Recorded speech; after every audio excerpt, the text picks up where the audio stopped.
When you have a successful game that is still flourishing, an existing player base of 25 million downloads, a recognizable brand, and a competitive world circuit, why throw all of that to the trash and launch a new application?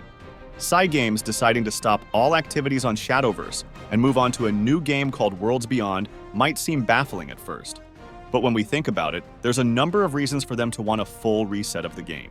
As someone who worked in the video game industry as a game designer, I'll be giving you my perspective on why Cygames is making the bold move of ditching Shadowverse to make Worlds Beyond. I can think of 5 reasons why the company is moving on to Worlds Beyond. Power creep is almost a systematic phenomenon in any card game. To push players to buy the new cards, you have to make them stronger than the previous ones. It's not completely negative though, as it prevents the meta from getting stale, as without power creep, players would just play the same strategies and the same cards over and over again. In the beginning, you could expect games to go for around 10 turns if you were not playing an aggressive deck. But as new expansions were released, the lethal turn came sooner and sooner, closer to turn 6 or turn 7. Combo has become the dominant archetype in all classes, with most of them having a way to deal 20 damage in one turn, sometimes breaking through even the best defensive tools in the game. It became harder and harder to have a stable meta where all classes were viable, but most importantly, that was fun to play. The rotation system also meant cards needed to be designed without allowing a synergy with a card released a year ago that would break the game.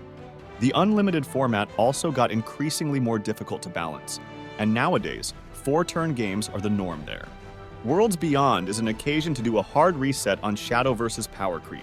Cygames will definitely use all the lessons they learned from 8 years of Shadowverse development and balancing to offer a better player experience. Shadowverse is a very generous game. You can farm packs from story, daily missions, top master ladder, battle pass, but also regular chest events and Grand Prix. Thus, players built a huge collection, and some even have a large reserve of vials.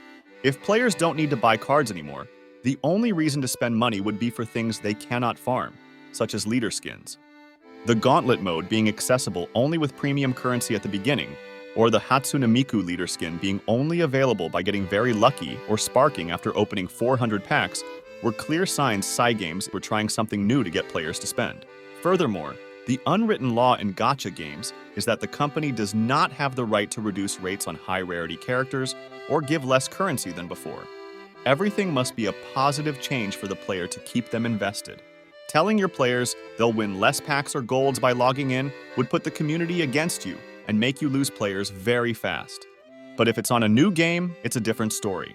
Worlds Beyond is an occasion for Cygames to completely change the shop experience, modifying rates, costs, resources given to the players, and more.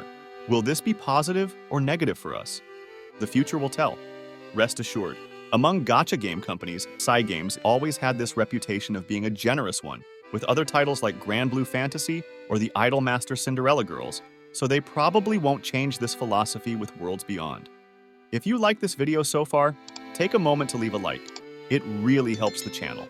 Thanks! Shadowverse Evolve was launched in April 2022 in Japan and in June 2023 in English, and was a global success, becoming the 8th most profitable TCG in a very competitive market.